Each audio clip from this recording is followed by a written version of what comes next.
Bueno, hoy tengo el gusto de presentar al doctor Juan Carlos Viani. El módulo 3 versa sobre derechos y políticas públicas en salud. Juan Carlos es médico por la Universidad de Buenos Aires, magíster en sistemas comparados de salud y seguridad social por el Instituto de Salud, Medio Ambiente, Economía y Sociedad. Fue coordinador del programa de prevención y promoción de la salud en la región sanitaria 7 de la provincia de Buenos Aires. Director de programas de atención primaria y subsecretario de salud de la Municipalidad de Ezeiza, coordinador de los hospitales universitarios Rofo y Lanari, rectorado de la UBA y asesor de la Comisión de Salud de la Cámara de Diputados de la Nación. Como ustedes ven, nuestros profesores todos combinan sus estudios, sus capacidades académicas con un fuerte anclaje a tierra, con la práctica y con el compromiso comunitario. Hablando de compromiso, no podría menos que decir que el doctor Juan Carlos Viani, a quien con cariño le decimos el Tano Viani, es un gran compañero militante que todos los días deja algo de su esfuerzo en solidaridad con los demás. Muchas gracias por estar con nosotros.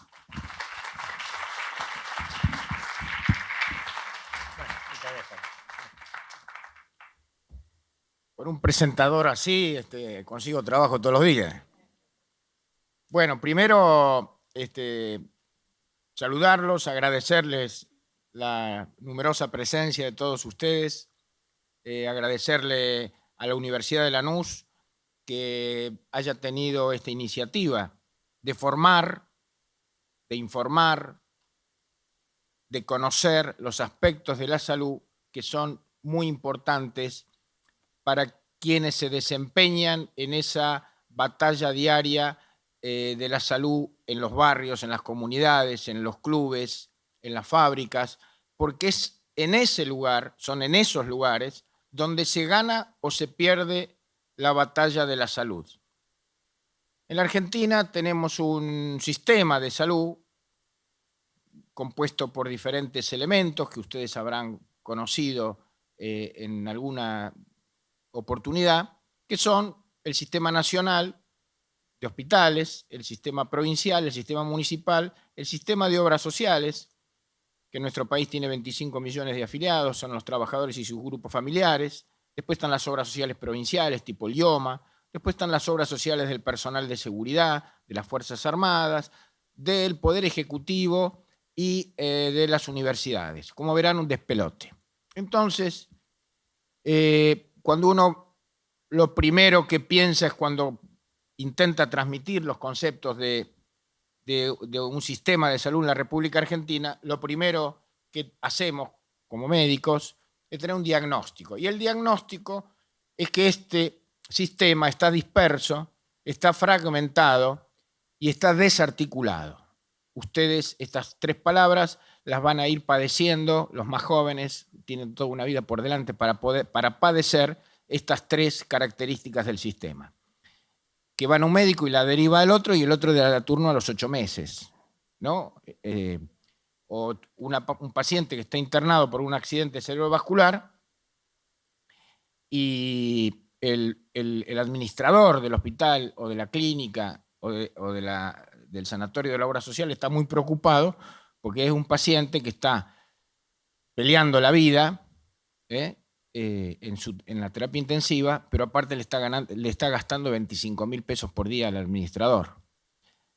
Y entonces vamos a ver qué le pasó, vamos a ver para atrás a este hombre que tuvo un accidente cerebrovascular.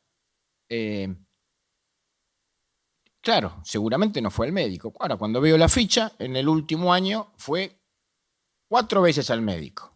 Muy bien. Fue al urólogo. No le tomó la presión, obviamente, porque los urólogos no toman la presión. Y después jugando al fútbol, estaba un poquito excedido de peso, un poquito excedido en años, jugó al fútbol, jugó con los jóvenes y salió con un esguince de tobillo. Se fue a la guardia, fue a ver al traumatólogo le pusieron una botita y obviamente ninguno de ellos le tomó la presión porque tenía un esguince de tobillo. Y después andaba con un problema de tiroides, sacó el turno y a los 3 meses consiguió un turno con el endocrinólogo. Y el endocrinólogo le mira la tiroides, le manda a hacer la T3, la T4 y demás, y tampoco le toma la presión. ¿De qué nos vamos a enfermar y morir? Seguramente de un ataque cardiovascular y o accidente cerebrovascular que se previenen a través de 2 elementos que son sustantivos, una balanza y un tensiómetro. Muy bien. Entonces le digo al administrador, ¿cuánto cuesta una balanza? Me dice, y no sé, yo no compro balanza. Le digo, mira, en el supermercado las venden a 80 pesos, deben ser buenas, si no más o menos, digo, anda ahí. Y un tensiómetro, y el tensiómetro de los muy buenos, los alemanes, deben andar en 1.000 pesos y los más baratos deben andar en 100. Entonces digo, ¿cómo es posible que yo veo en un hospital 180 personas haciendo turno para el traumatólogo y no hay nadie que haga un elemento básico, indispensable y gratuito, como ha hecho esta universidad a través de un evento organizado por la rectora, la doctora Ana Jaramillo y su equipo, Ramón, la gente de enfermería, que ha sido hacerle una prevención a todos los estudiantes que pasan por acá y al público también, y si había alguno que estaba perdido también. Vení que te tomamos la presión, te pesamos, te medimos y te hacemos la glucosa, porque de eso se enferma la población. Entonces, durante muchos años yo pensé que esto se trataba de un error, que había algunos médicos que no estudiaban bien en la Facultad de Medicina y entonces cuando iban y aplicaban modelos y prácticas de salud, y especialmente agarraban la viroma y distribuían presupuesto, se equivocaban. Y que era un error, que el sistema de salud está disperso, fragmentado, desarticulado, que las obras sociales andan por allá, el hospital público anda por allá, el sistema municipal por allá, las obras sociales por allá. Todos compramos medicamentos por separado, obviamente, para ir a pagar una cosa cara y mala, ¿cómo se hace? Vamos todos separados. Yo traigo a un chico del tercer año del colegio primario y me dice, che, ¿por qué no se juntan todos? Ya que compran 3.600 millones de dólares por año en Argentina en medicamentos, ¿por qué no se juntan? Van todos juntos, compran la amoxicilina. Yo estuve en China hace 5 años. Fui a investigar la posibilidad por la Universidad de Buenos Aires, en conjunto de varias facultades de medicina, de explorar el tema de la compra conjunta. Pero estaba en duda si los fármacos chinos tenían la calidad. Bueno, fuimos allí y fui a visitar varias fábricas, algunas de ellas de casi 50.000 trabajadores, 50.000 trabajadores en una fábrica, produciendo amoxicilina las 24 horas por día. Bueno, le agradecí, fui a visitar la fábrica. Cuando termina, el chino me dice, sí, bueno, pero dice, te vendo $1.700 la tonelada de amoxicilina.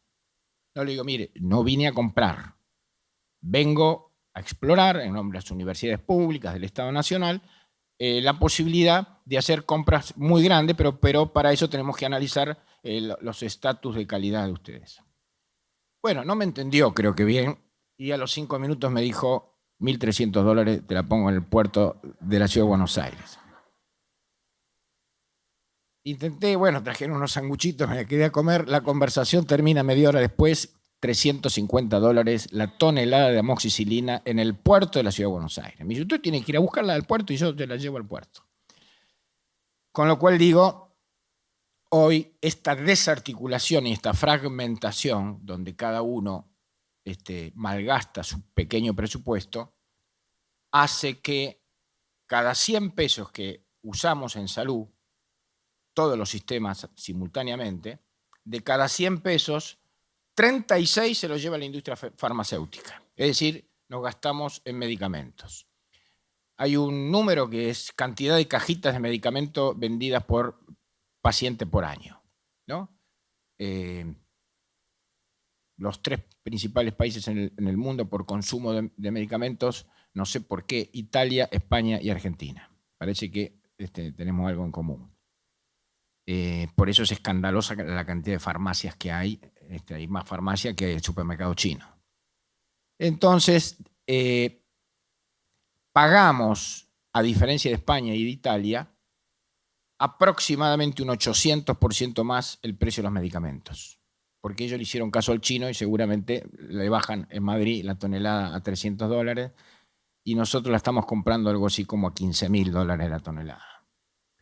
Esto quiere decir que no se trata de un error. Estos señores, creo, después de, como habrán escuchado, de muchos empleos, de muchos trabajos, de muchas experiencias, es una política.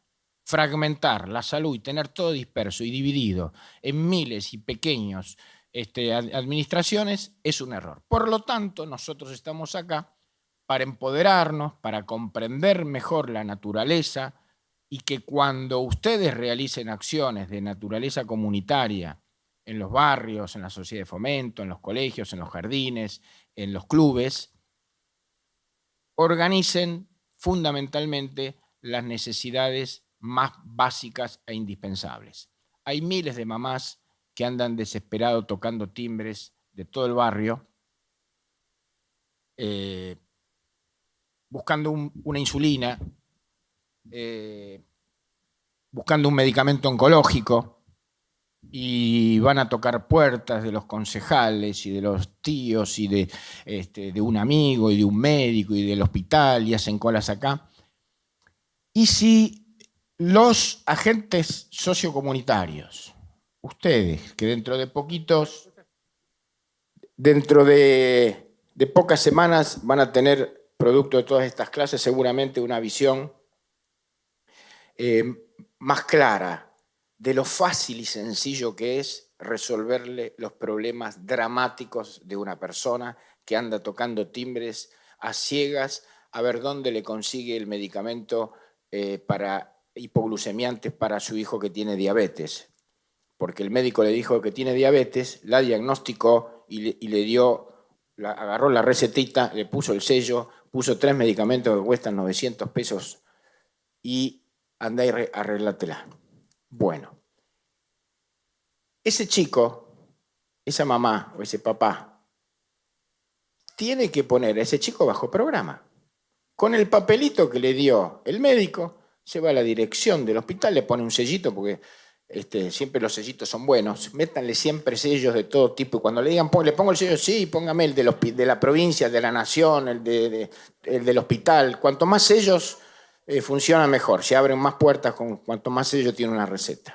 Y se lo ponen si viven en la provincia de Buenos Aires, en el PRODIABA, programa de diabetes, y va a recibir o retirar en su unidad sanitaria más cerca de su domicilio, va a retirar la medicación. ¿Qué cambió entre el drama de esa familia de andar mendigando un medicamento a ejercer el derecho que tiene de poner a su hijo o a su hermano o a su mamá bajo el programa de diabetes? La diabetes afecta en la Argentina al 8% de la población, algunos creen que el 9%, y yo creo que ya estamos en el 10%, producto de factores de riesgo.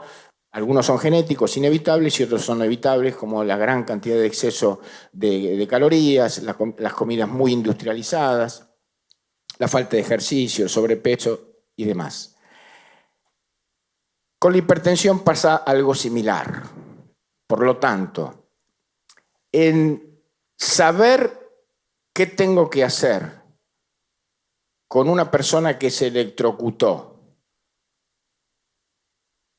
y no saber qué tengo que hacer, son de estas charlas que nos lleva, como la explicación de la diabetes, un minuto y medio, de comprender que hay que navegar los pliegues que genera la desarticulación y la fragmentación, porque se supone que en vez de pasar propagandas, iba a decir pelotudeces, en vez de pasar hasta estas propagandas que pasan del Estado promoviendo cosas, digo, ¿por qué no pasamos cosas elementales, señora? Si usted tiene un familiar diabético, concurra al centro de salud más próximo, póngale el sellito y se lo lleva al PRODIABA, donde ahí le van a informar, o región sanitaria o hospital. Cosas elementales. Y entonces empecé a creer que hay un negocio, porque cuando uno te explican las cosas 3 veces y no la entendés, ¿qué pasa? Te quieren cagar. No hay ninguna duda. Por lo tanto, si una cosa tan básica no tiene acceso gratuito para la población, es que alguien debe estar haciendo negocio. Que ustedes, en vez de conseguirla gratis, vayan y pongan los 900 pesos. Porque nosotros se la pagamos 180, lo que ustedes pagan 900. ¿Sí? las obras sociales o un hospital, me refiero, precio promedio. Por lo tanto, la dispersión, la fragmentación y la falta de información es un negocio que yo lo llamo la industria de la enfermedad. Es decir, que la población esté enferma no es un error, es un negocio. Digo esto para que comprendan lo incomprensible de los turnos a 8 meses, de que te mandan a hacer una radiografía y no anda el aparato y te mandan a 450 kilómetros a que te hagas el aparato y cuando llegaste te dice, ah, no, ya cerramos, nosotros trabajamos de 8 a 12.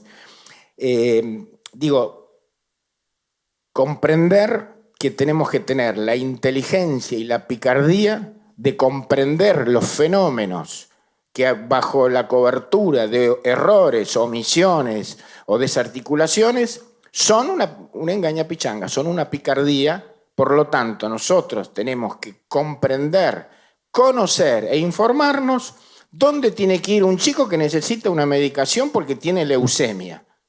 Tiene que ir al Hospital Garrahan.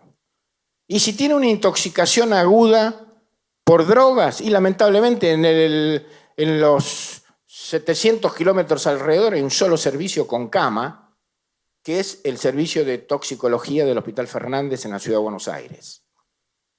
¿No? Y si tiene una múltiple fractura y no tiene obra social, y tiene que ir al Hospital de Clínicas, que es el hospital universitario de la Universidad de Buenos Aires. Sobre esto hay un listado de aproximadamente 30 centros de referencia para la medicación para el SIDA, para la medicación para la tuberculosis, para la medicación para la hipertensión, para la diabetes. ¿Cómo se consigue un certificado de discapacidad? ¿Es muy difícil? No.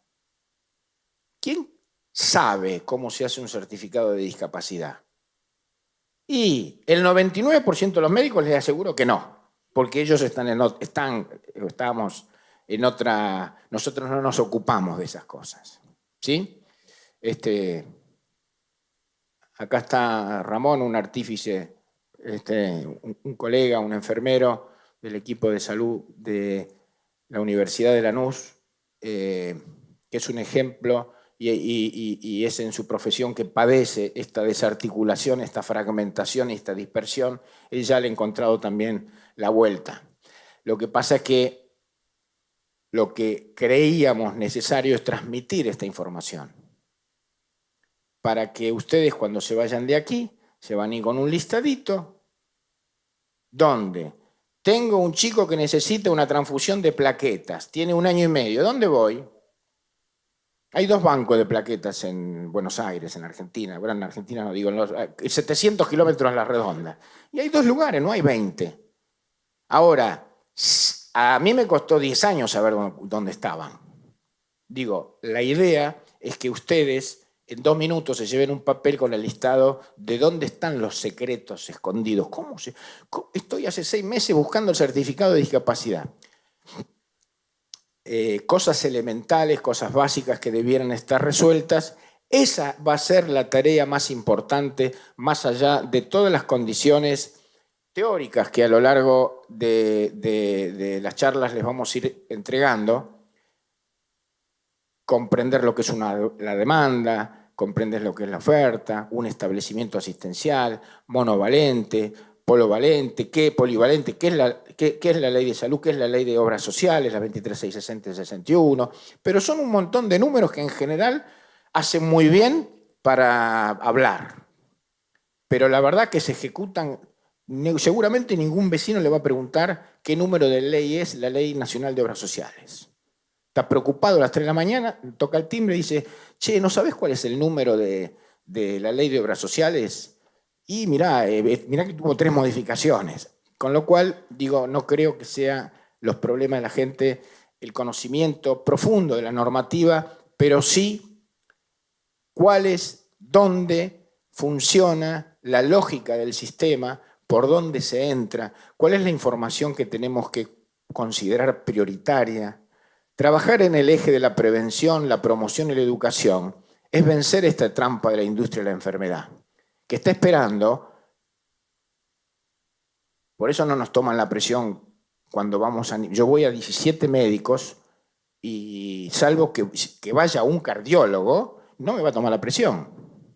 Y seguramente no me voy a morir de un cáncer de rodilla. Lo más probable en las estadísticas que me apliquen el reglamento y vaya a tener una enfermedad grave de origen cardiovascular, producto de una serie de factores evitables, pero lo más barato en la medicina es tomar la presión.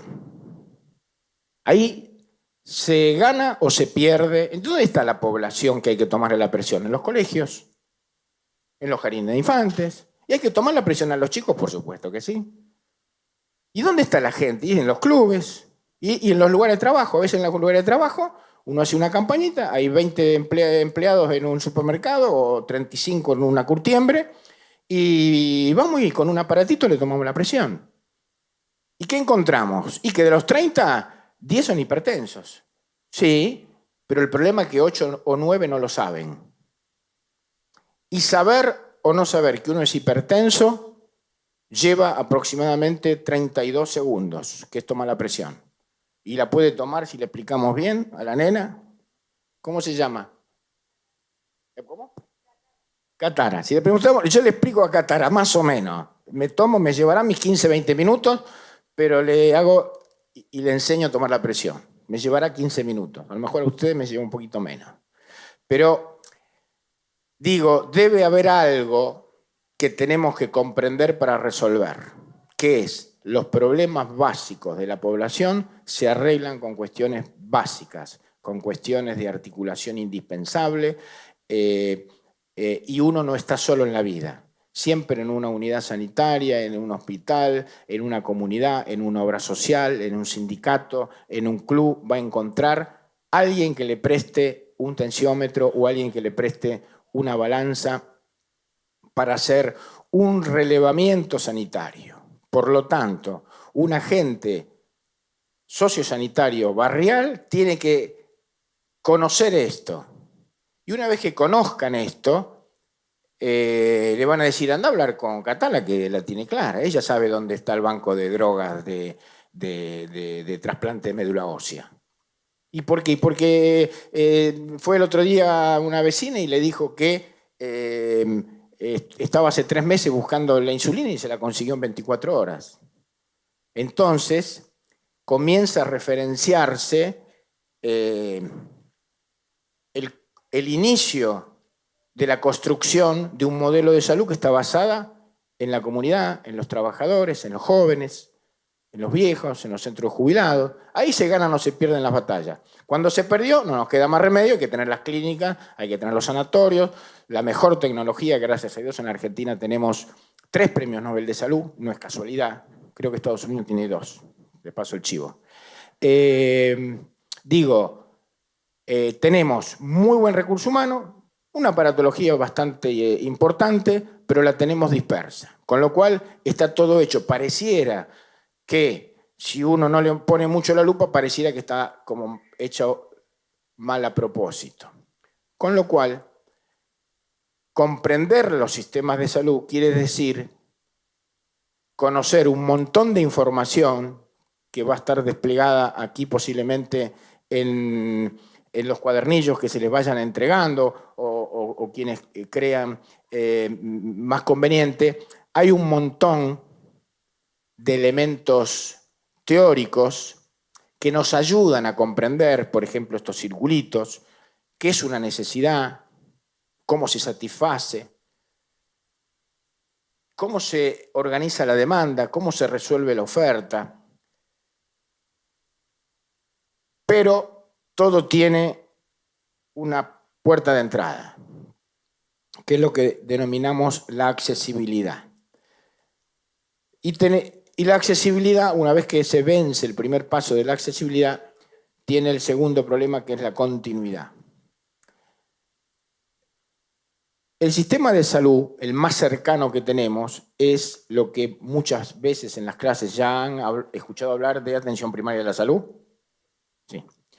A mí me gusta hablar más de cuidados progresivos de la salud y no tanto atención primaria, porque la atención primaria fue una declaración internacional de las Naciones Unidas en el año 78, donde se proponía salud para todos en el 2000. Imagínense, año 78, en Argentina había un miserable, un sinvergüenza, un genocida que se llamaba Videla, unos grandes jugadores de fútbol que nos hicieron sacar la primera Copa del Mundo. En ese contexto, en un país que tuvo la selección también esto hace unos días, un problemita con Nigeria, que ya se nos va a pasar, hicieron una declaración con un propósito revolucionario, nunca oído en un ámbito tan importante como las Naciones Unidas, la Organización Mundial de la Salud, y plantearon salud para todos. ¿Cómo se llega? A través de una estrategia que es la atención primaria a la salud. Nosotros, que no somos rusos ni europeos, creemos, en vez de atender, a cuidar, a proteger. Porque atender es, ven y pasa al otro, número 15, adentro, tomar la presión, vos, cacho. Eso a mí me da como, atender es eso, ¿no? Y cuidar, la salud es otra cosa. ¿Cómo te llamás? ¿Dónde trabajás? Che, la chica está con bajo peso. No come, pero ¿tenés guita para la comida? Porque si no vemos cómo ponemos bajo algún programa alimentario. Eso es cuidar. Lo otro es que pase. Y la salud es progresiva. Y no queremos solamente una atención que sea primaria, porque primaria parece comprender que primaria es lo básico. Listo. Viniste con un problema, te lo resuelvo y seguí tu vida. Tuviste un esguince porque trabajás en negro en una fábrica que la máquina está rota y por eso te fracturaste la muñeca. Le pongo el yeso y tengo dos opciones. Si hice atención primaria, listo, yo ya hice mi tarea. Si hago un cuidado progresivo de la salud, tengo que decirle, voy a volver en una semana y voy a ver, acá hay un abogado, que es un amigo, que es un buen muchacho, a ver cómo es ese tema de que vos estás en negro y tenés una fábrica, estás trabajando con un balancín que te hizo, hoy te quebró la muñeca y mañana te corta el brazo. Eso es, y volvés la semana que viene a ver cómo estás del yeso, es otro vínculo. Ese vínculo hay que trabajarlo. El agente de salud, el agente comunitario tiene que concurrir, hacerse amigo, como se hacen en los clubes, hacerse amigo, concurrir, hablar con los bomberos, hablar con la sociedad de fomento, hablar con los del club, tener una reunión, invitar a algún médico, algún enfermero, algún psicólogo, de los muchos con los cuales ustedes, después de que terminen esto, vamos a quedar en contacto. No es que nosotros le damos esto y después arréglense. Estamos pensando de darle una continuidad, que cuando ustedes digan, fui a buscar al banco de glóbulos blancos del Garrahan y no encuentro. Y entonces ahí vuelven a tener el mismo problema. La idea es que generemos un mecanismo dinámico donde ustedes puedan preguntar, posiblemente hoy con las vías más modernas, que los más jóvenes y las chicas manejan muy bien, que es el tema del chiqui-chiqui, del Facebook, del Instagram, de los mails. Los mails creo que ya nosotros, los más viejos, los usamos nada más, pero ese es un mecanismo dinámico con lo cual ustedes con un telefonito no están solos en el mundo. Tienen un lugar donde mandar un tic y al otro día tenés la respuesta y entonces uno comienza a vincularse con la gente desde otro lugar, que es el lugar justamente donde se resuelve la angustia de no saber a dónde ir a las 4 de la mañana 10 veces a un hospital a que le den el turno, y entonces lo que hay que pensar que a lo mejor es más fácil tomarse 2 colectivos que ir 17 veces a las 4 de la mañana a un lugar donde prácticamente, si vos vas 17 veces a un lugar a sacar turno a las 4 de la mañana, el director del hospital, si yo fuese ministro, lo echo patadas en el orto. Porque digo, ¿por qué no pones un cartel directamente, su visita no es bienvenida, retírese? Porque los esquemas que tienen ese mecanismo de humillar a las personas y a las más necesitadas y a las más vulnerables y a lo mejor las que conocen menos, a toda esa práctica de ir 14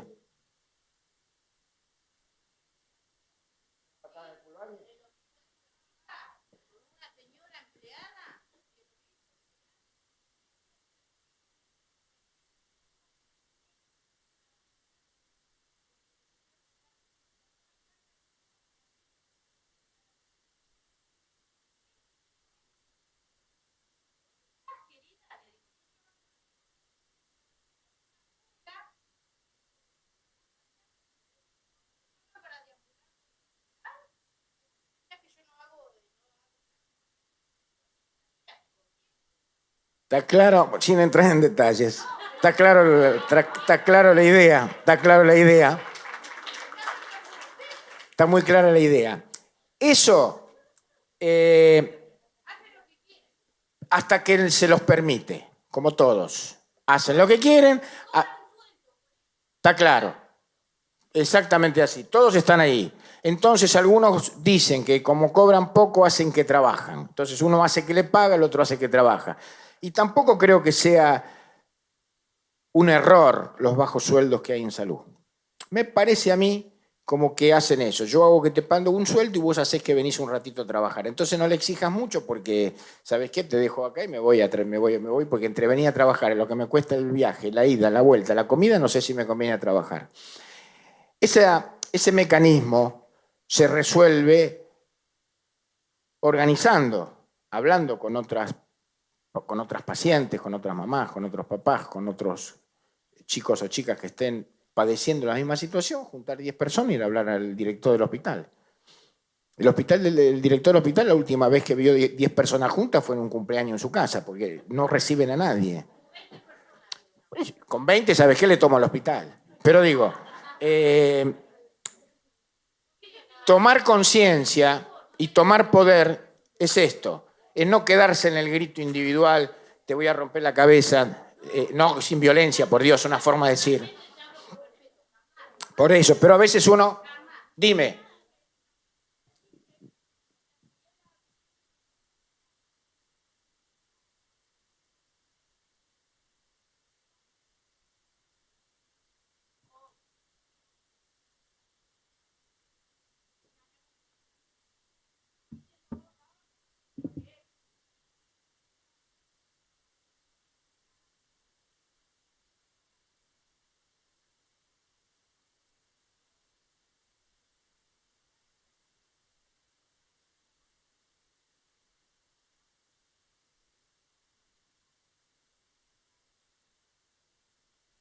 Ni lo dudes que es así. Totalmente de acuerdo, me parece una buena síntesis, una buena reflexión. Esa persona que actuó así, no lo hacen de malos, lo hacen porque les quemó la cabeza el maltrato organizado que se vincula y se organiza desde las altas esferas que debieran cuidar y proteger también a los trabajadores de la salud, que estamos absolutamente desprotegidos, y verán ustedes las situaciones que de vez en cuando salen en los diarios o en los noticieros, de que se le pegó una enfermera, se le pegó un médico, se hace un paro porque un papá, una mamá se enojó y se la agarró ¿con quién? No se la agarró con el sinvergüenza responsable de la distribución de presupuesto, asignación de presupuesto, de partidas, de responsabilidades. Se la agarra con el pobre residente que está de guardia a las 3 de la mañana, que está laburando con un promedio de que es lo que está ganando un obrero, un albañil, un obrero básico o una persona que hace limpieza en una empresa de limpieza. Ese chico que estudió 15, 16 años se encuentra en una realidad solito con su alma, lo tiran ahí como tiran a los pediatras en algunas unidades sanitarias periféricas y no tienen a dónde derivar. Y están adelante de un chico que está con una malformación importante en una arteria venosa, con riesgo de su vida, y no consiguen una ambulancia. Y están 17 horas llamando el médico, en vez de tener que atender el pediatra a los pacientes, está llamando por teléfono para conseguir una ambulancia. Estas situaciones, como la de los precios de medicamentos, comprar todos por separado, obedece una lógica. Entonces digo, nosotros debemos comprenderla y no luchar individualmente, sino organizar. Comprender, existen las entidades defensoras de los derechos de los usuarios y consumidores de los servicios públicos de salud, la Superintendencia de Servicios de Salud como organismo de control de las obras sociales, y los hospitales municipales tienen una terminal que es el intendente, los concejales, los representantes del pueblo, los sindicatos, hay de todo en la viña del Señor, ¿eh? Digo, hay concejales que se rompen el alma y hay concejales que te rompen en otra cosa, pero digo, hay sindicalistas que laburan todos los días 18 horas y hay sindicalistas que juntan plata. Pero digo, no tomemos la totalidad y hagamos una comprensión de que el agente sanitario, quien va a realizar tareas como las que ustedes van a realizar en los barrios, necesita alianzas, necesita, con perdón de la palabra, necesita hacerse amigos, necesita ir a buscar al buen concejal, ir a buscar al buen sindicalista, porque en las instituciones están, en algún lugarcito van a encontrar el delegado gremial. Entonces, si uno se encuentra solo, con su almita enfrente de una nube de obstáculos organizada para que nos cansemos y dejemos y no hagamos lo que tenemos que hacer, la respuesta es justamente lo contrario.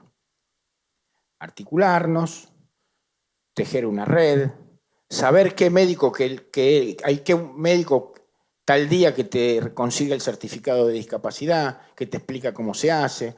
Y si no, anda a preguntarle porque en el delegado del hospital tal, ahí hay unos chicos que te dan una mano, te van a ayudar. Es decir, lo que tenemos que comprender es que tenemos que salir del universo de que estamos solo frente a un sistema de salud bastante expulsivo. Pero vamos a volver un poquito al esquema una vez que creo yo he intentado explicar lo más importante que ustedes debieran obtener de aquí a unas semanas cuando terminen el curso de formarnos, o al menos den el primer paso, porque la formación es un proceso constante, ¿no es cierto? Saber de que hay una red y una cantidad innumerable de personas de bien que son solidarias, que ayudan, que están dispuestos a organizar eventos, contribuciones, ir a tocar puertas. Lo que hay que hacerlos en forma ordenada y organizada, ¿no? Un general muy famoso decía que la organización vence al tiempo, ¿sí? Y lo otro es el individualismo versus las paredes, las murallas y las puertas cerradas, y eso más tarde o más temprano inexorablemente nos lleva a un camino de desgano, de cansancio y de derrota. Por lo tanto, los principales elementos que yo quiero que ustedes se lleven de aquí es que hay, como en todos los niveles, puertas de entrada, accesibilidad, y eso es información. Cuando hablamos, como decía el profesor y primer ministro de Salud de la República Argentina, palabras que ya habrán escuchado varias veces, que los microbios, las bacterias, los hongos, los virus, como causantes de enfermedad son muy pequeñas comparadas a las verdaderas causas de la enfermedad, que es la desigualdad, la pobreza, la falta de recursos, la falta de educación.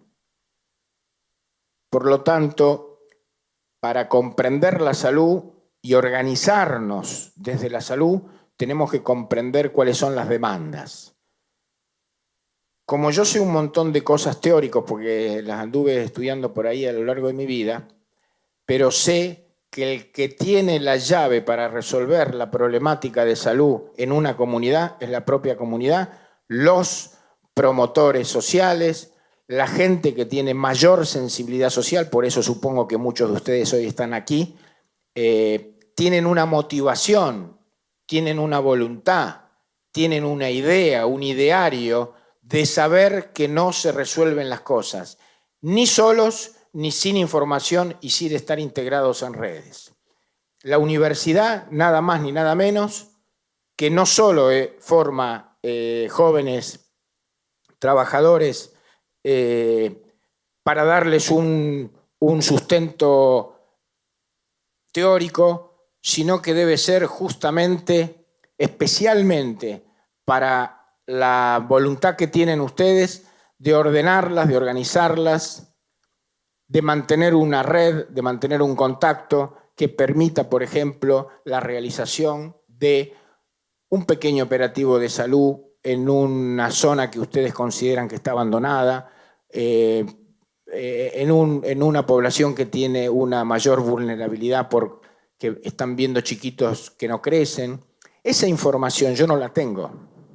Yo tengo la información cómo y cuándo lo puedo resolver, pero no tengo la información qué chiquito en el barrio está cada día más flaco.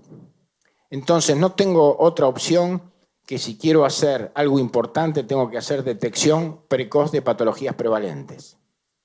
Para hacer eso necesito la información que ustedes tienen y que creen que no es valiosa porque ¿qué hago yo con saber que tengo 2 chicos en 2 manzanas que cada vez están más flaquitos? Esa información para nosotros es indispensable y lo debiera ser para el centro de salud más próximo de su domicilio.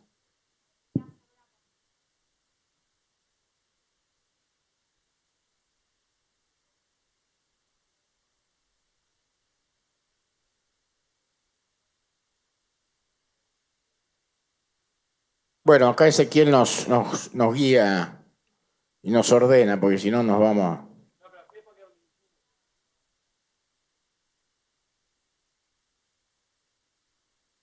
Bien. Resolver las demandas de una población, de 4 manzanas, de un barrio, de un club, no es sencillo. No, nada es sencillo. Pero se puede hacer perfectamente. Quienes le van a dedicar en el futuro inmediato algunas horas de su vida en cuanto a una forma de altruismo o de militancia social o de compromiso barrial o como una práctica solidaria, deben comprender que lo primero y más importante que existe en la salud es la información que ustedes tienen, no la que yo tengo, porque la que yo tengo, cualquiera de ustedes se sientan 14, 15 horas con toda esa filmina y se las prenden de memoria y las repetimos. Digo, aparentemente desde hace unos 40, 50 años andamos un montón de médicos, enfermeros, psicólogos, sociólogos por ahí explicando todo esto y no hemos podido resolver ¿cómo se dice? Nada. En algo hemos fallado. Es glorioso decir en el 2000 salud para todos, es bárbaro hablar permanentemente y escribir libros maravillosos y obras divinas sobre la atención primaria de la salud.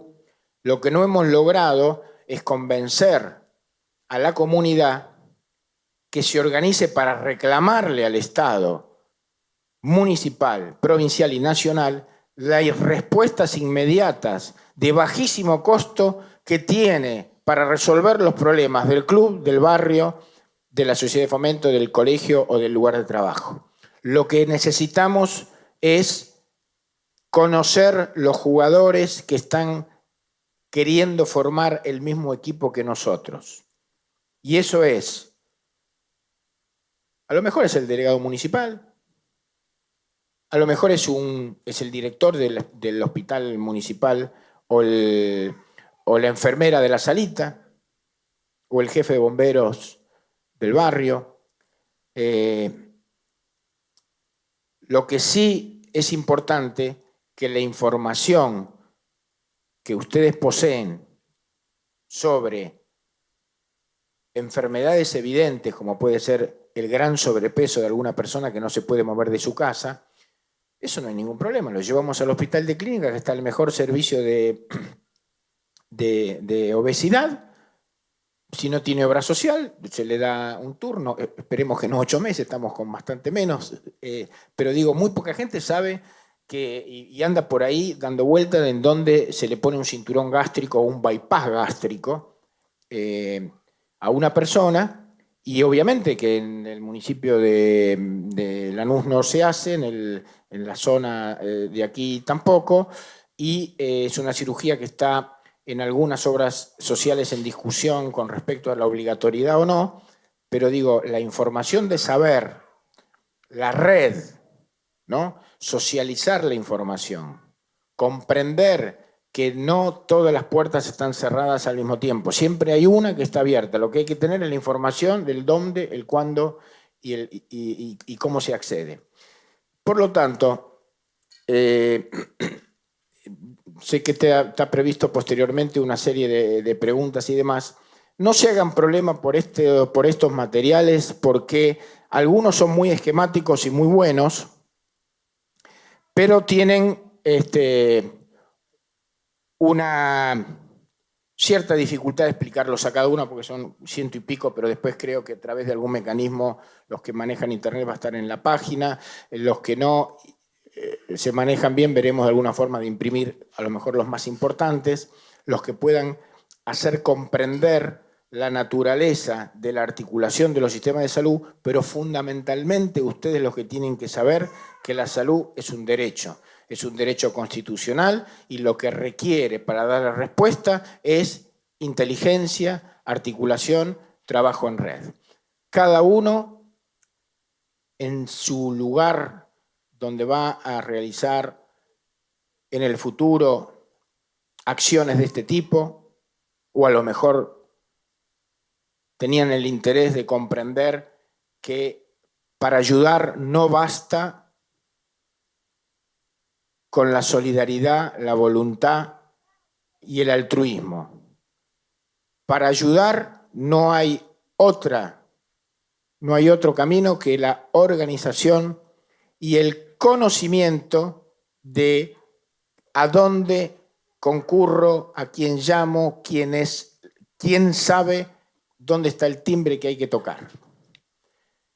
Tenemos hoy la desgracia, posiblemente entre esta noche y mañana, salga otro decreto de estos decretos que cercenan derechos, que se vaya a anular o suspender la ley de salud mental.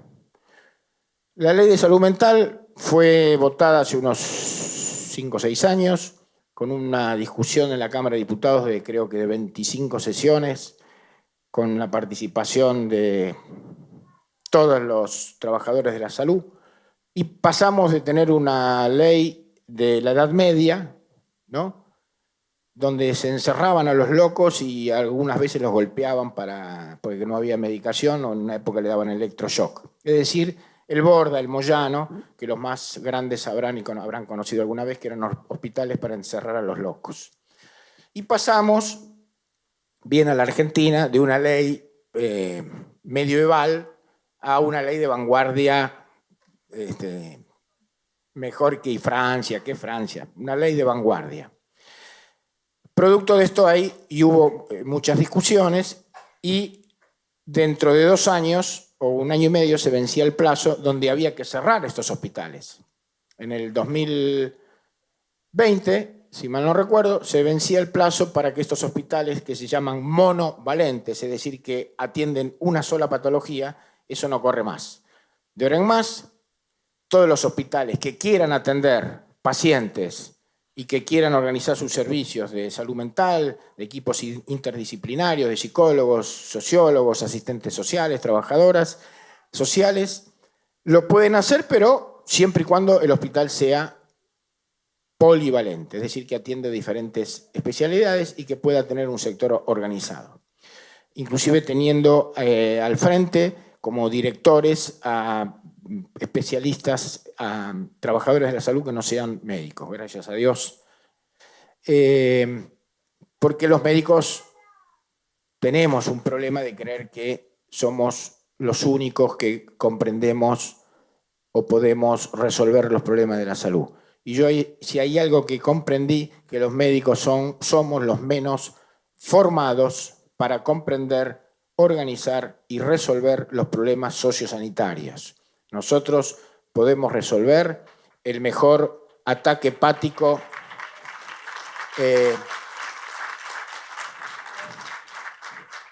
la peor gastroenterocolitis después de haberse comido una pizza podrida. En eso algunos compañeros y colegas tienen una enorme capacidad, son cirujanos de primera, de vanguardia, pero se les ha dado a los médicos algo que yo no, en la facultad nunca estudié ninguna materia que tenga que ver con la salud pública, salvo una materia que dura 3 semanas, en un horizonte de 14 años que dura la carrera aproximadamente. Por lo tanto, si esta ley se suspende, puede ser que se haga en forma total, parcial o parte de su reglamentación, nos vuelve lamentablemente a un estado ya medio abusivo de quitar los pocos derechos que se habían adquirido a lo largo de la lucha de decenas y decenas de años.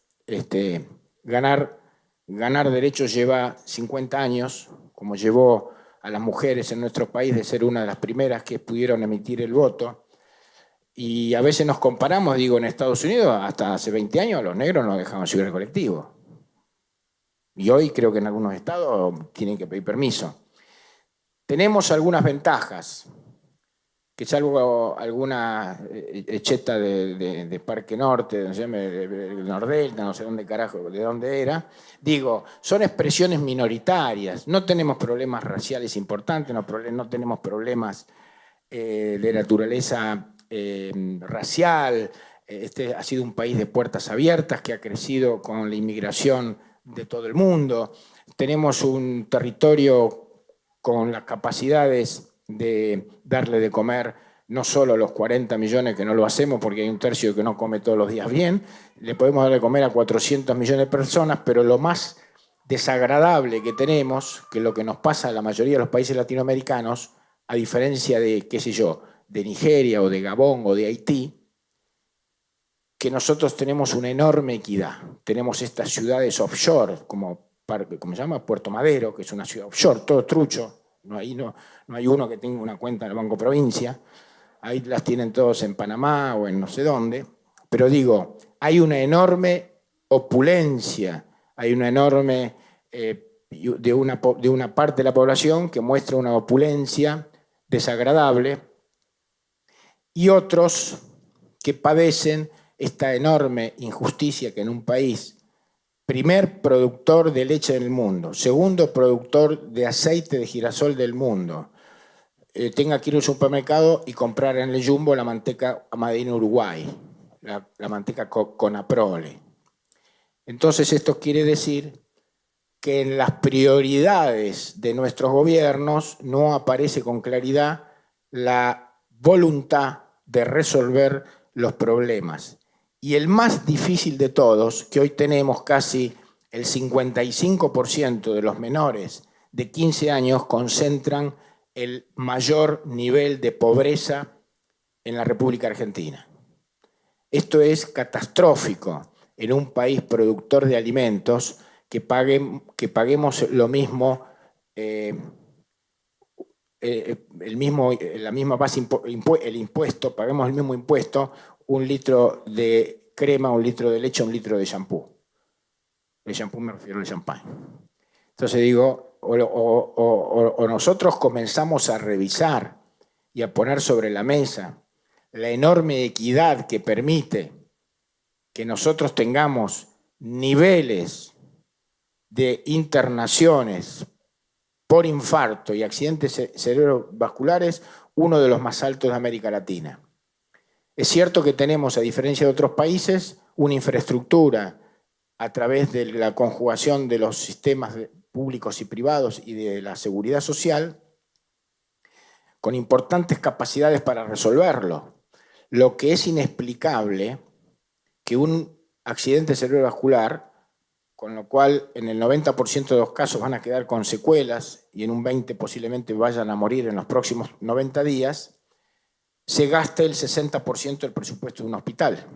Y cuando uno va a pedir comprar un tensiómetro para tomar la presión en el barrio, para evitar que esa persona salga del desconocimiento de que tiene hipertensión a pasar a tener el conocimiento de ser hipertenso, encima con la mala noticia de que el lunes Estados Unidos, que no es un país que, como verán, me agrada mucho, pero algunas cosas hacen bien, tienen una muy buena asociación de cardiólogos norteamericana, que es un poco la vanguardia que le ha dedicado mucho estudio a esto, ha bajado el máximo de la presión arterial de 140 a 130, es decir, de 14 a 13. Es decir, que los que estábamos en 14 hoy estamos en el horno. Y los que estábamos a partir del lunes, los que teníamos 14, 140 de presión, y creíamos que no éramos hipertensos, ahora somos hipertensos. Lo mismo ha pasado con el colesterol. Cuando yo empecé a estudiar, creo que estaba en 300. Ahora lo quieren, está en 180 y ya hay algunos que están planteando que el colesterol no puede tener un máximo de 150 para evitar las enfermedades metabólicas, esas enfermedades que a través de la falta de prevención, promoción y educación para la salud. Por ejemplo, una cosa que nosotros vemos muchos en las guardias con los intoxicados agudos en los días de mucho calor. Sí. Y un día un médico se le ocurrió preguntar, ¿usted tiene auto? Sí, claro. Vivo a 300 kilómetros del lugar más cerca, me vine en la camioneta. ¿Y usted fuma? Una enfermedad pulmonar impresionante. ¿Usted fuma? No. ¿Estuvo quemando pasto en el campo? No. Ajá. ¿Come con picante? No. ¿Es alérgico a algo? No. El gaucho cada vez más enojado. Y lo invoco. Digo, hasta que un médico le invoco y dice, ¿usted el aire acondicionado, cuando lo prende, abre las ventanillas? Me dice, no. Ajá.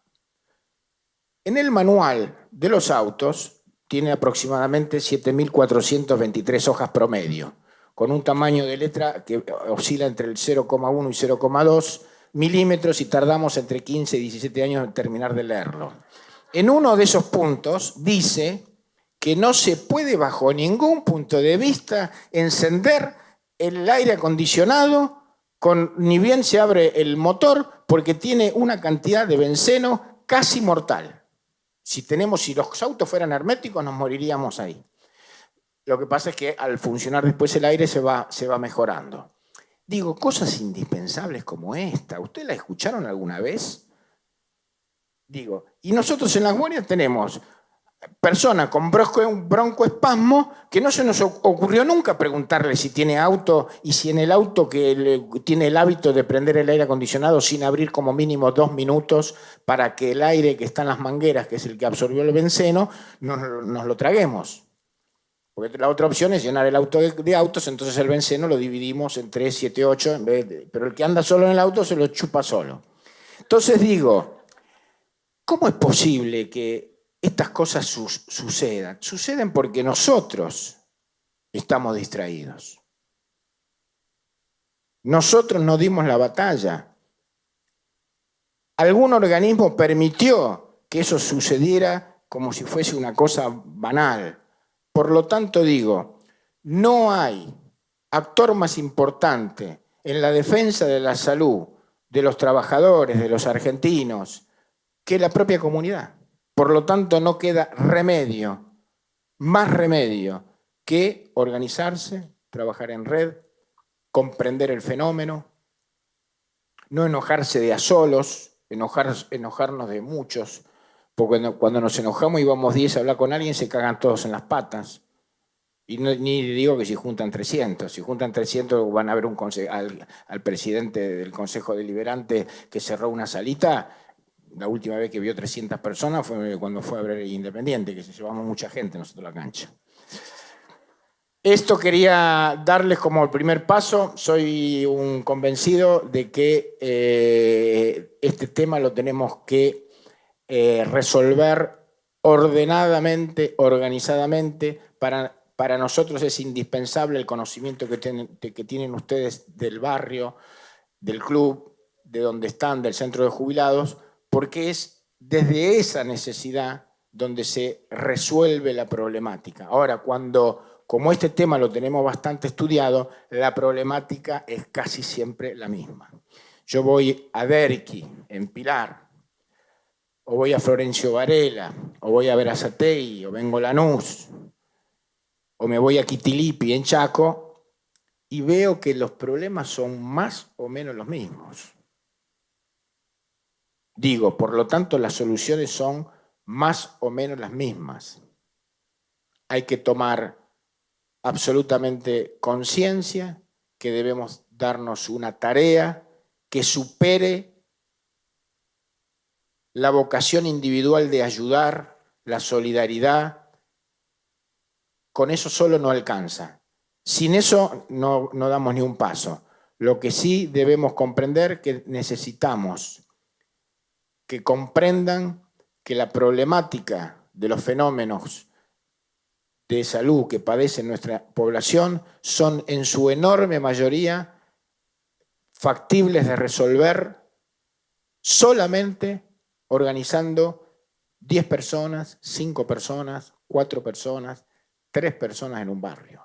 No necesitamos organizar, ni comunicar, ni armar una red, que hasta la red lleva hoy, por los medios que estábamos hablando hace un rato, a través de estas redes podemos comenzar a resolver y a sistematizar, porque en la medida que uno avanza y abre y pone más personas con problemas de salud, la frecuencia de los problemas de salud es matemáticamente casi igual.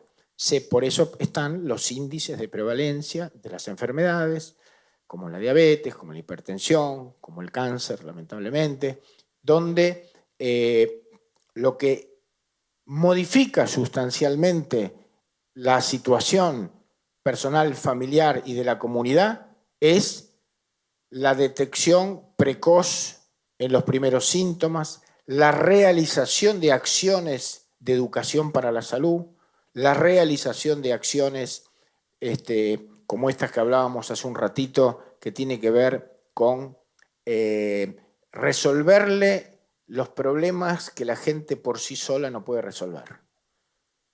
Por lo tanto, yo los voy a invitar a que con inteligencia y con picardía comprendamos y nos metamos en los vericuetos y en los pliegues de toda esta maraña, esta enorme telaraña de máquina de obstáculos que le han puesto a la accesibilidad del sistema de salud, la comprendamos y la evitemos, la resolvamos y se la ganemos.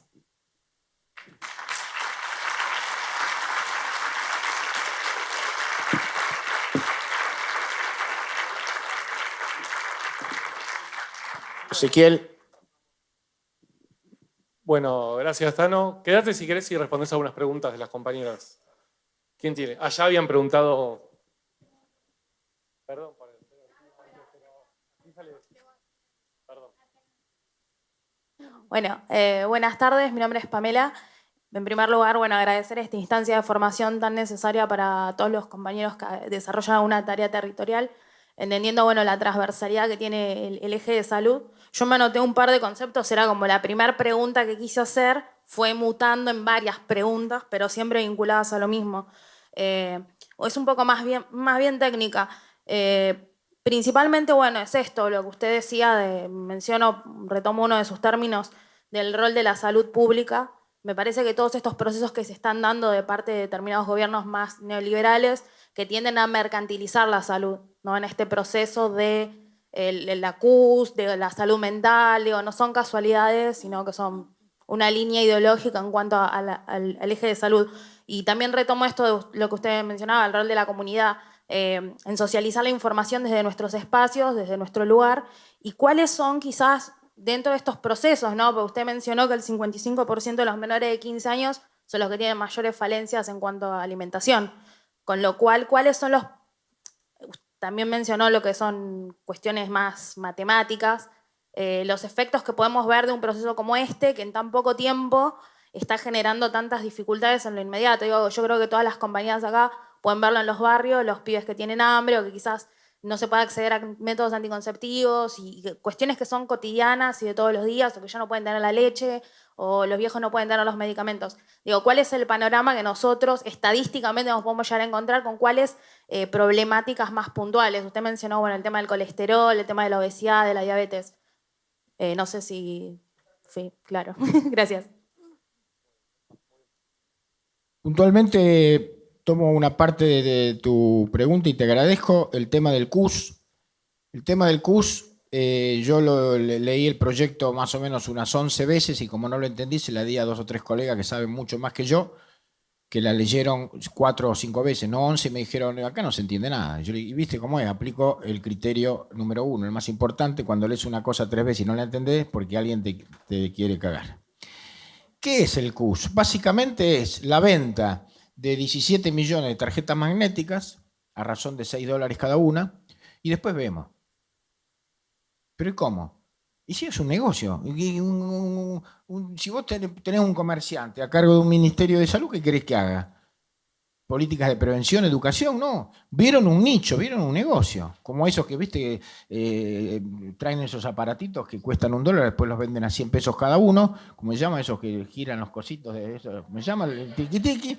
Y digo, y hay que sacarle el sombrero. Algunos tienen una habilidad de encontrar un nicho, pero digo, con la salud esto no tiene nada que ver. Esto es una venta. Y un compañero me alertó, un compañero médico boliviano, me dice, ¿sabes qué? Me dice, me huele mal. Otra cosa. A ver, digo, vos que tenés más olfato que nosotros.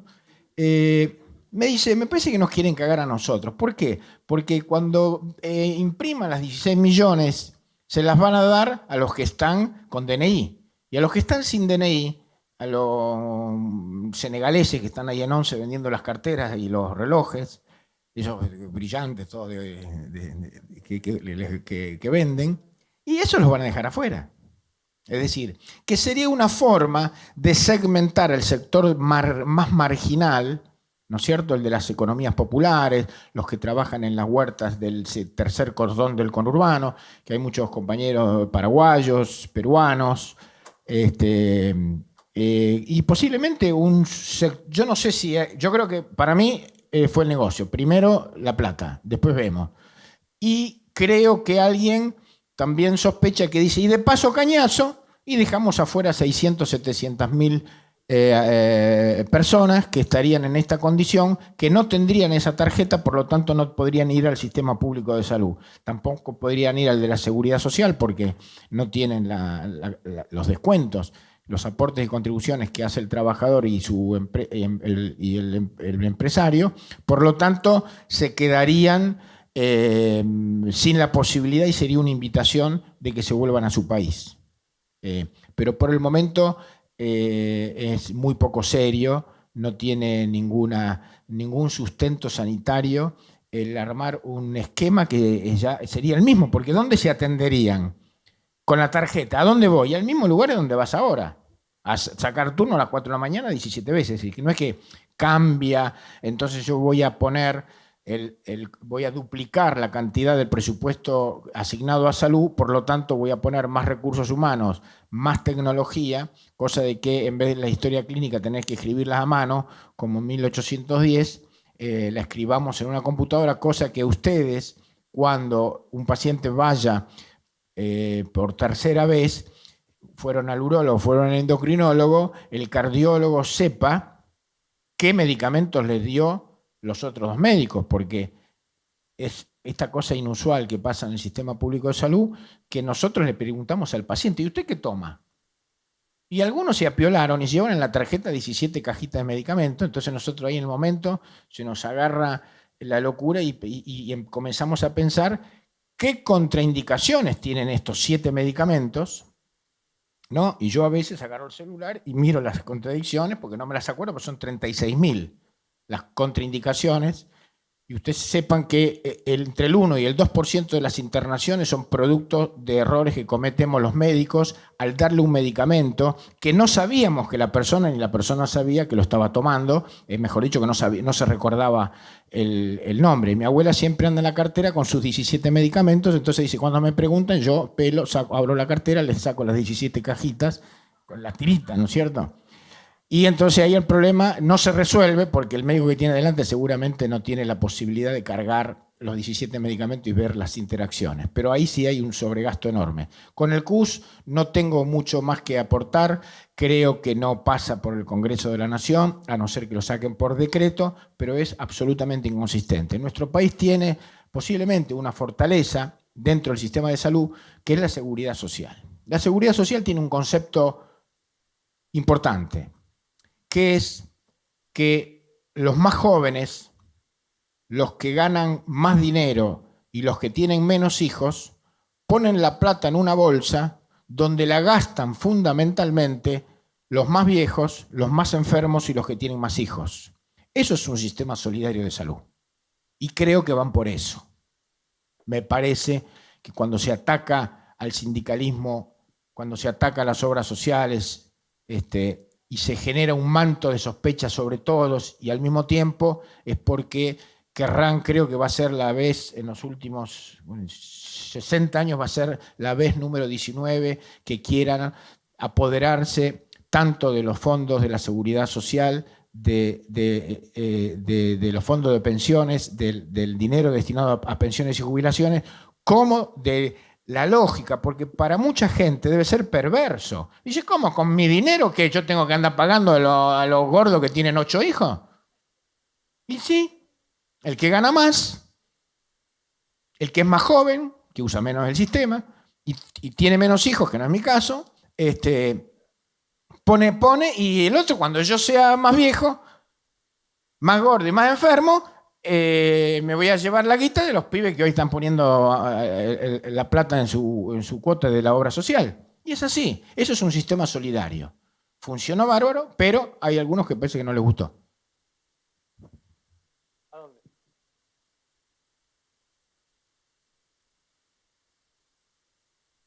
¿Te pasan, chicos?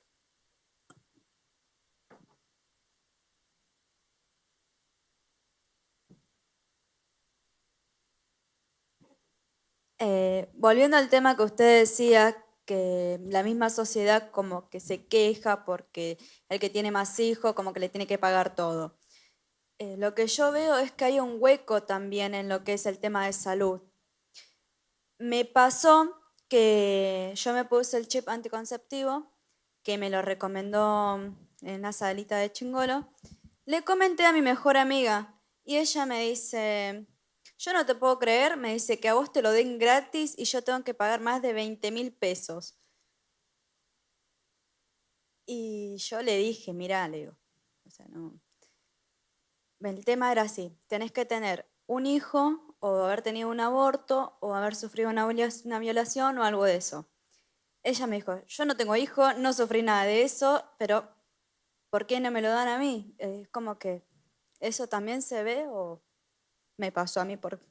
Sí, el problema, digamos, de todo lo que tiene que ver con la procreación responsable, el cuidado de las mamás, de los niños al nacer, es un tema que es una deuda enorme del sistema público fundamentalmente, también por parte de la seguridad social y en menor medida por la medicina prepaga.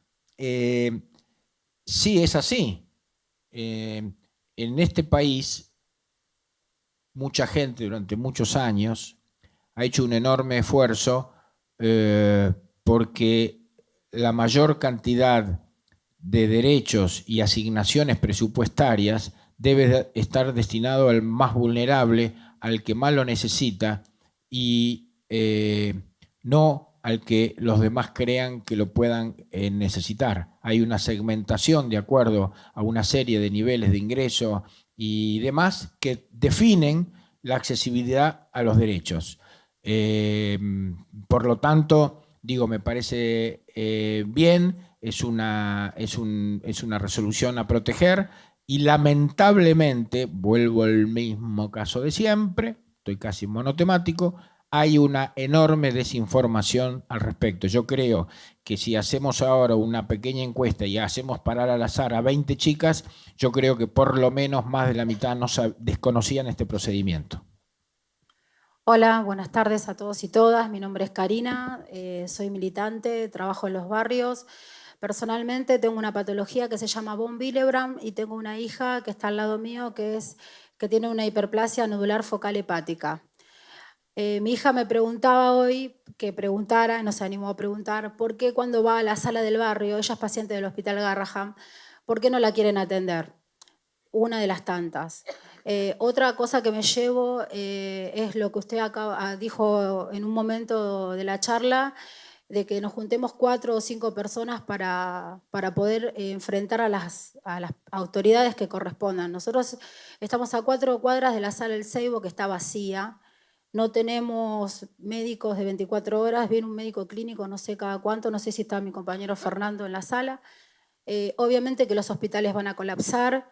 me llevo muchas preguntas, como por ejemplo, ¿qué va a pasar con las mujeres psiquiátricas del Hospital Esteves que ya dijeron que va a cerrar el hospital? Me parece que es algo gravísimo, porque si un paciente psiquiátrico tiene una indicación de estar internado de por vida, ¿qué va a pasar con esos pacientes? Simplemente eso, y bueno, la pregunta que mi hija me quedó es eso, que ¿por qué no la atienden en la guardia cuando ella dice que tiene una... O sea, por ahí tiene fiebre y nos preguntan qué tiene, alguna patología de base, y cuando ella sola dice que tiene la hiperplasia nodular focal hepática, que es un adenoma, no la quieren atender y nos derivan. Muchas gracias.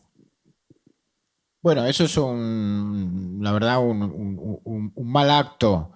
No se trata de un mal médico, sino de una mala persona. Digamos, justamente si una persona es portadora de una patología de ese tipo, es cierto que no todos los médicos conocemos con exactitud el tratamiento, por eso está la especialización, por eso están los hospitales de la trayectoria y el desarrollo que tiene el Garrahan. Por lo tanto, lo ideal, lo más inteligente, es que esa patología sea tratada en el centro de mayor complejidad y referencia y experiencia. Inclusive ahora el Garrahan está terminando de hacer con la Facultad de Medicina lo que es la telemedicina, para que el médico de esa salita pueda conectarse vía teléfono, vía, ¿cómo se llama?, telemedicina o teleeducación o wifi o las vías más simples de comunicación, puede hacer una interconsulta, porque a veces el médico puede tener miedo de meter la pata y de no saber, y entonces el no saber lo lleva a acobardarse, y entonces, ¿sabes qué? Dice, no la atiendo. Ese médico tiene la obligación de atender la sintomatología, especialmente la aguda, que puede en su enorme mayoría de los casos no tener que ver con su patología de base, sí tiene la obligación de hacerlo. Y en todo caso, lo que sí debieran ustedes hacer es, después vamos a ver también de ver el tema de telemedicina, para que para estos casos tan particulares, darle una mano, darle un abrazo al médico y decirle, mire, este es el teléfono de la jefa de servicio de patología, que cuando usted tenga alguna duda al respecto, usted le manda un mail o le manda un WhatsApp y ella en 2 o 3 horas se lo contesta. Digo, también hay que informar a los médicos que en muchos casos, por ignorancia o por falta de interés o porque están imbuidos en la lógica de que yo atiendo, no cuido la salud, padecen. Pero sí es importante que siempre lleven ustedes, y hay que decírselo a todas las personas que son portadoras de patologías raras, ¿no? Que siempre lleven consigo una hojita que describa la patología y los medicamentos que toma y cuáles son los que no debiera tomar. Es ahí donde a veces los médicos, por miedo a meter la pata, yo no tengo problema, cuando estoy en una situación por así, llamo ahí a la página esa de Dios, del Google, le pregunto y me responde bastante rápidamente, pero no todos se animan. Después tengo un librito que se llama PR, que es un vademecum, y hay médicos que a lo mejor no se bancan, creen que es una vergüenza consultar un medicamento. Sí es importante llevar la hojita al que tenga patologías de baja frecuencia. Sí, buenas tardes. No sé si se escucha. Sí, perfectamente. Bueno, mi nombre es Araceli y yo quería comentar algo que me pasó justamente ayer. Yo soy diabética. Voy a la... ¿Tipo 1 o tipo 2? Tipo 2. Voy a la médica, me da la receta porque fui nada más que por eso.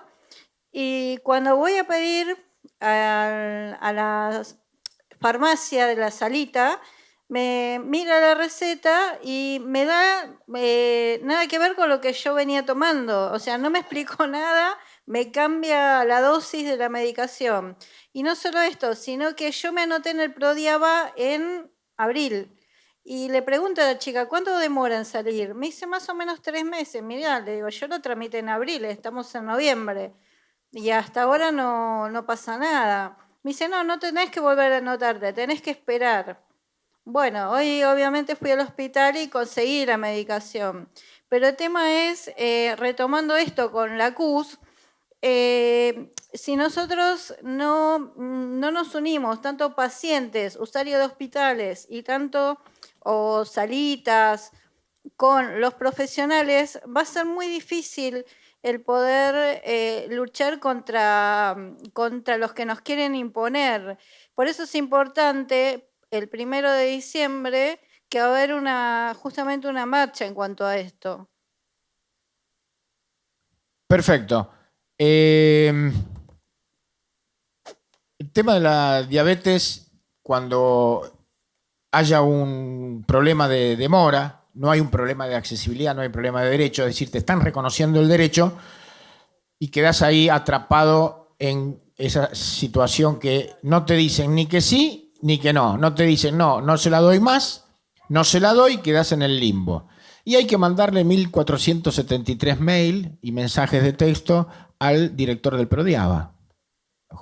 Hagan en vez de hacer una kermés y juntar plata para comprar la metformina, hacen una cadena, le mandan 1700 mails y cuando el director del programa reciba 1700 mails, le dice, no, esto ya, mandale ya que salga, no tenemos ambulancia, mándale un remisa, Uber llama cualquier cosa.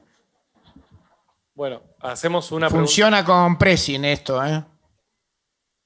Hacemos una pregunta más. Sé que hay un montón de preguntas. Igualmente dijo que se queda hasta las 10 de la noche. Se pueden acercar y preguntarle. No hay ningún tipo de problema. Hacemos una más. Así cerramos y vamos a los talleres, ¿sí? Hola, mi nombre es Facundo y quería preguntar, bueno, justamente escuchando todo lo que usted dice, ¿cómo hacemos en contra del sistema? Porque yo tengo la sensación de que, bueno, justamente todo esto está instalado. Entonces, ¿cómo se hace nosotros como promotores de salud o como vamos a ser promotores de salud, cómo hacemos para que la gente tenga conciencia de que puede reclamar? Porque lo más importante no es solamente que la gente lo sepa, sino que ya tiene instalado que, bueno, tengo este problema ahora y no sé si quiero detenerme mucho tiempo en buscar la solución, ¿se entiende? O sea, la gente quiere la solución claro, en el momento. Clarito, así funciona la realidad. Viste que yo, no sé si prestaste atención, la palabra luchar contra el sistema ni la mencioné.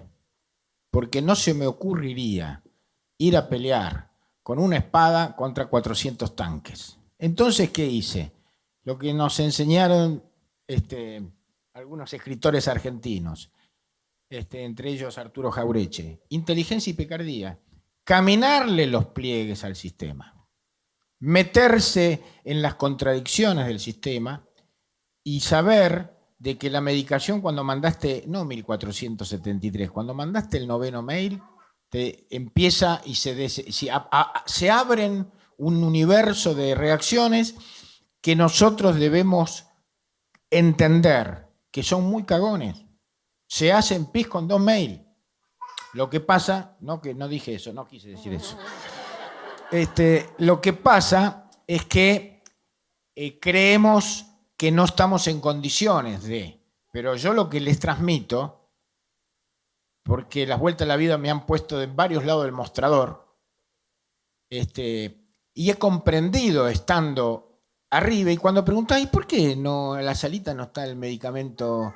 Y ahí empiezan las barbaridades que se te ocurre. No, lo que pasa es que se rompió la camioneta hace 3 meses y ¿por qué no lo mandaron con una bicicleta, con una moto, un motoflet? Porque la medicación es decir, que te encontrás desidia.